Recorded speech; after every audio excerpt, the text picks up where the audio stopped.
I hate Vikings.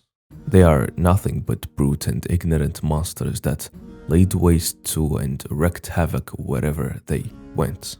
They were not some brave and heroic warriors, more like dumb cowards who only killed innocent villagers and farmers. They've lost so many fights and so many men for nothing. Historically, they were lucky to run around in places where there were major conflicts between the actual kingdoms when no one could focus on them.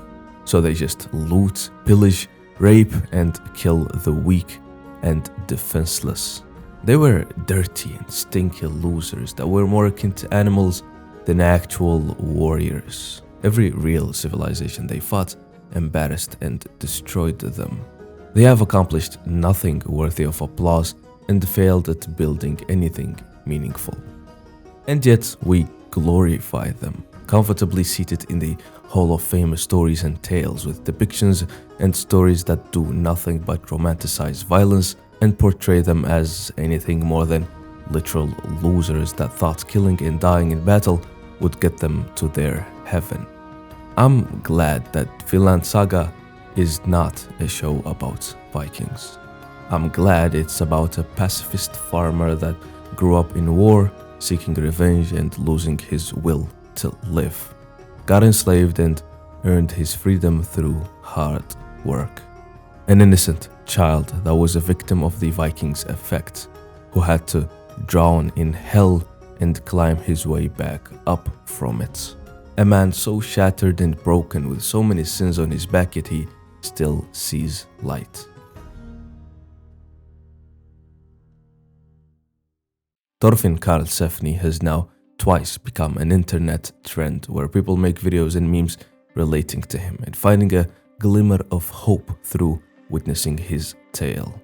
Just as much as masculinity now in our era is a victim of suppression, being questioned, and a subject to confusion, an ongoing war on manliness and manhood that harms everyone and society as a whole by extension.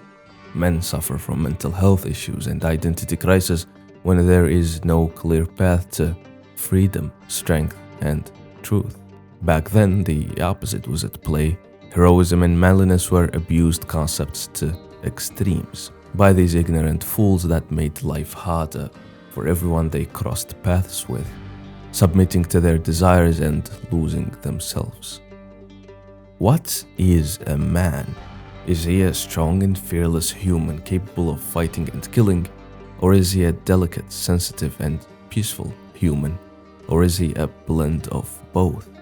Vinland Saga does ask this question as early as the very first episode. Thorkel is the brute living for the thrill of battle. Thors is questioning his actions and way of life within violence and chooses to escape it.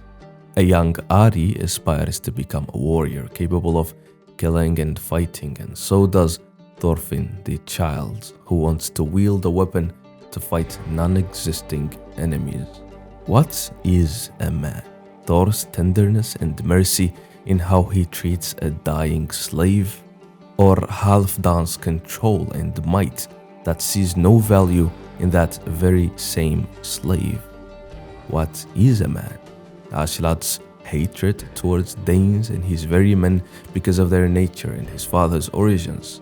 The man who exploits and uses whoever he wants for his own good. The same man who still found sympathy and friendship for a man that followed him through hell and admired him as a friend. What is a man?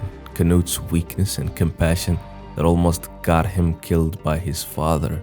His rejection of life and God when he turned into a stoic and heartless ruler, cursed by his father's will and the crown's weight. What is a man? In a story where almost all characters are men in an era of unrest, war, and violence, this question resonates with viewers and readers. It is explored from every possible angle and from every extremity. However, it is the story of Thorfinn Karlsefni, and so he is the one searching for the answer. Born in peace, raised in blood, forged on the battlefield, and reaped in the farm. a kid blinded by rage who accompanied his father's killers, people he hates more than anything in life. He had to learn survival skills in order to live. With a faint idea of honor he learned from his late father, he kept challenging Askeladd to duels to earn his revenge. Except he is weak. With no purpose in life and spending his time killing and dueling, Thorfinn was more of a blade than he was a human, a tool for Askeladd, purposeless yet sharp. When Askeladd dies in front of him by a blade not his, Thorfinn's life crumbles, only made worse when Askeladd, the man he hated most and sought to kill, tells him to live a meaningful life and to be better.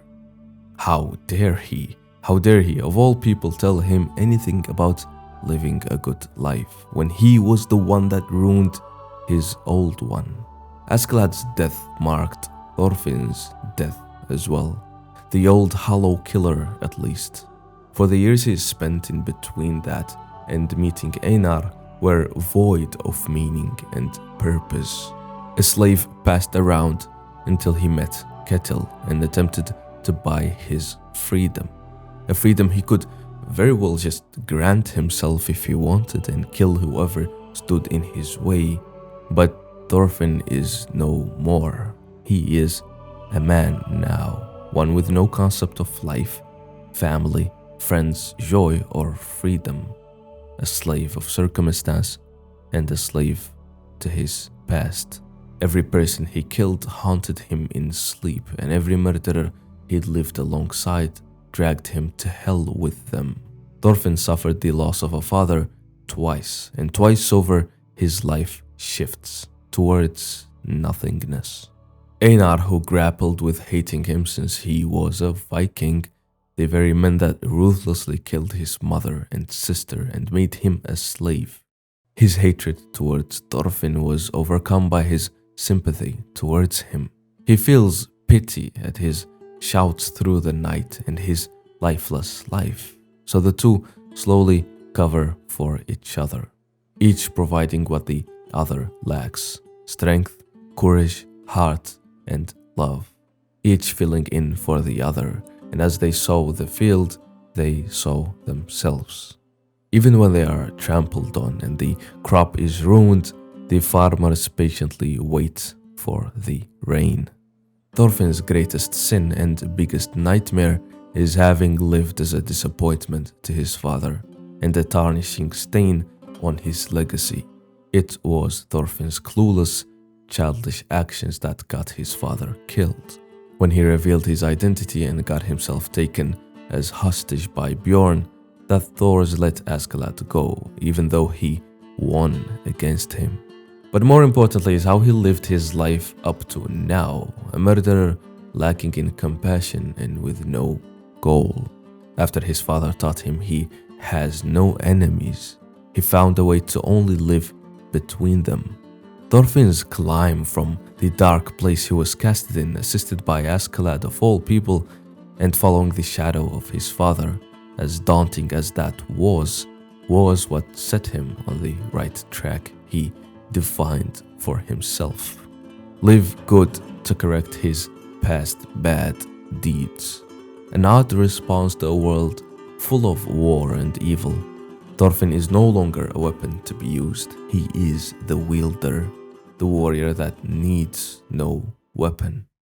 A great warrior and a good man is he who helps the weak and protects them with his strength, not the one that abuses his strength and uses it badly. Thorfinn is relatable because of his circumstances and the freedom he found by reinventing himself instead of submitting to them.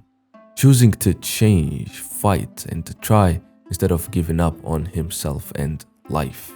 No matter how dark a place you find yourself, you can always still create the spark that lights your life. Thorfinn is inspirational because he is realistic and true, a simple man trying his best. It's he who deserves tales and stories to be written about him. It's he who should be celebrated and remembered.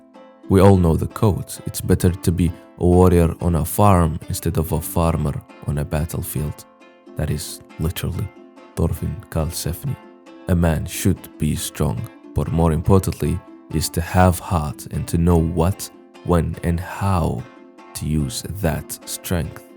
Never take a knee and stay down. Get up and face life with its good and bad and keep moving forward. Keep planting yourself in its way and wait for the harvest. It will be worth it.